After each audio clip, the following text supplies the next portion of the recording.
Hello. It seems to me there's a climate of fear being generated in the new administration in America. They always have had this military type attitude. During the Trump administration, they were always using the word resist, like they were some sort of, French resistance. And as you know, it always struck me as thoroughly ridiculous. All these people saying resist. What were they resisting? What were they doing? Were they going out at night and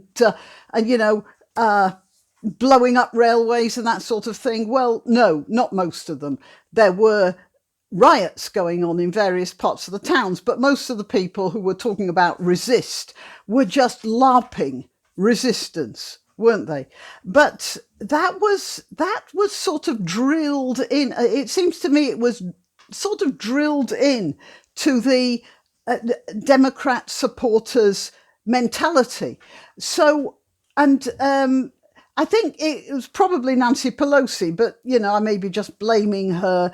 I am blaming her without any real evidence. But she seems to be doing a lot of the moving and shaking when in opposition and now in power. She has created a feeling of a threat and a threat to the Constitution and physical threat. Ocasio-Cortez was saying how terrified she was for her life. None of those December the 6th invaders were armed.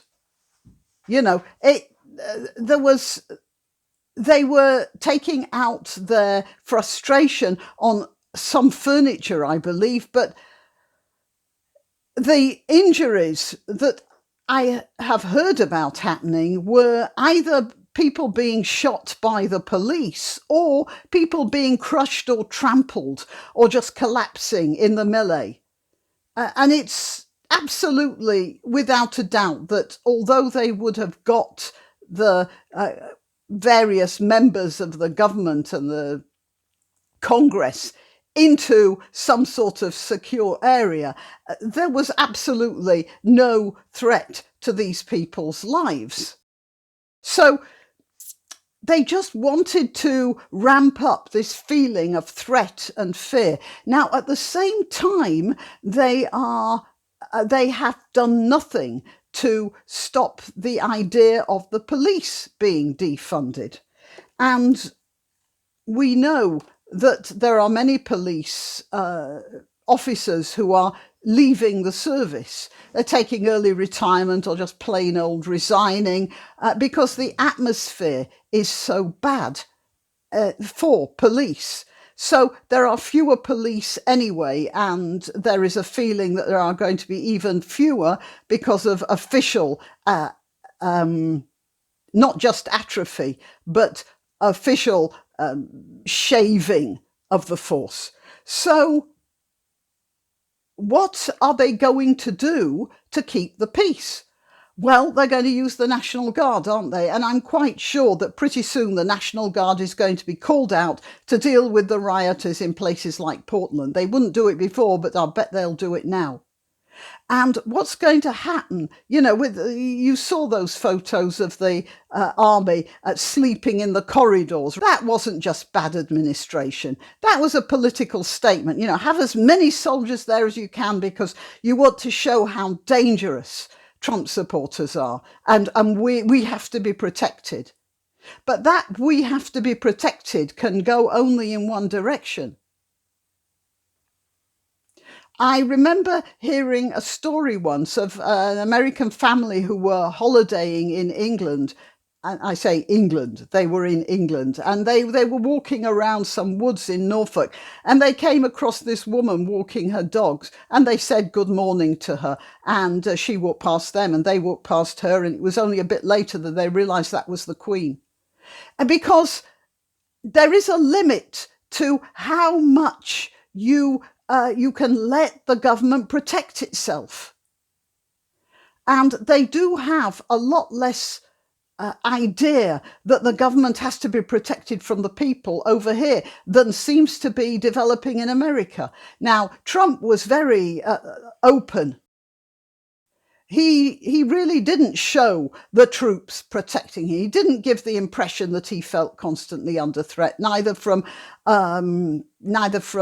people of ill will or even from COVID. That was his thing. But the people now, they're showing threat all around. Masks, soldiers, all the paraphernalia. Well, when you get this idea that you are under threat all the time, this gives you an excuse to do all sorts of things.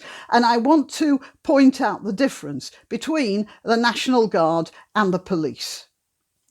You see, the police are there not to keep the peace, but to ensure that crime does not happen, or if it does, that it's punished. I mean, that's the theory of the police. The National Guard is there to keep the peace. It doesn't matter who's right or who's wrong. They just have to keep the streets clean and clear. That's what the National Guard is for. So when you have a National Guard policing the country, you're not going to get any sort of justice. You don't expect any sort of justice. You're just going to get a veneer of order. And it looks like that's what's happening in America right now. It really does look like that. And of course, when you're convincing everybody who is willing to be convinced that the government and its important organs are under attack, then you can convince them that that's okay. I'm very worried about that. Why not treat yourself or a favoured relative or friend to these magnificent examples of merch? The mugs and t-shirts come in the Graniopteryx design or Grambo with a firearm or the more deadly knitting needles. Go to www.graniopteryx.com and whatever platform you're watching this on, please click like, subscribe and share.